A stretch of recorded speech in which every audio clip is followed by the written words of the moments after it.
اس لیے رسول اللہ صلی اللہ علیہ وسلم نے فرمایا ثلاث من خصال النبوہ، نبوت کی 3 خصلتیں ہیں، رمضان آنے والا ہے، اللہ مجھے اور آپ کو یہ نعمت نصیب فرمائے۔ تعجیل الافطار وتأخیر السحور ووضع الیمین علی الشمال فی الصلاة، افطاری جلدی کرنا اور سحری کو لیٹ کر کے کھانا اذان کے قریب، اور نماز میں دایاں ہاتھ اپنے بائیں ہاتھ پہ رکھنا، یہ انبیاء کی خصلتیں ہیں۔ ثلاث خصال من سعادت المرء المسلم فی الحیاہ، زندگی میں کچھ لوگ 3 چیزیں سعادت کی نشانی سمجھتے ہیں جو ہیں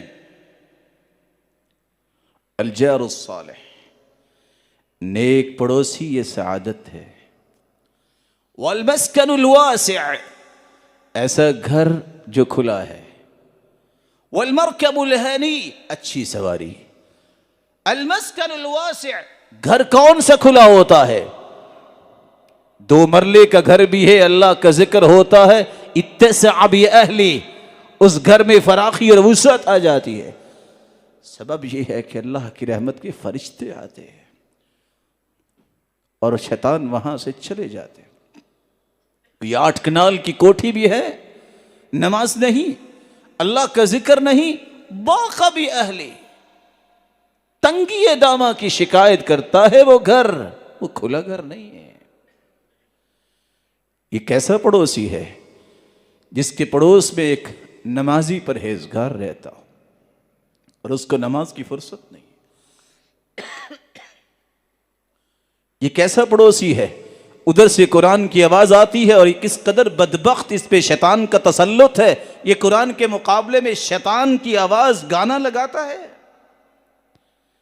وَلَيَحْمِلُنَّ أَثْقَالًا وَأَثْقَالًا مَعَ أَثْقَالِهِمْ، کتنے مجرم ہیں جو لوگ جو اپنے گناہ تو اٹھاتے ہیں، لوگوں کے گناہ بھی اپنے ذمے لے لیتے ہیں۔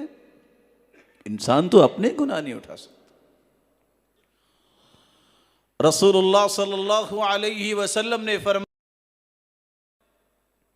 اس لیے مت دیکھا کرو کہ گھر والوں کی خواہشات کیا ہیں، بیوی کیا کہتی ہے، بچے، اپنا دین سیدھا رکھو۔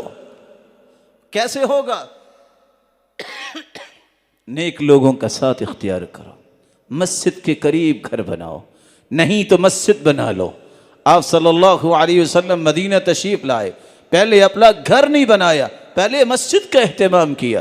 امرنا رسول اللہ صلی اللہ علیہ وسلم ببناء المساجد فی الدور وان تنظف وتطیب، ہمیں اللہ کے رسول نے حکم دیا جہاں بھی بستی ہو وہاں مسجد بنائی جائے، اسے خوشبودار اور صاف ستھرا رکھ۔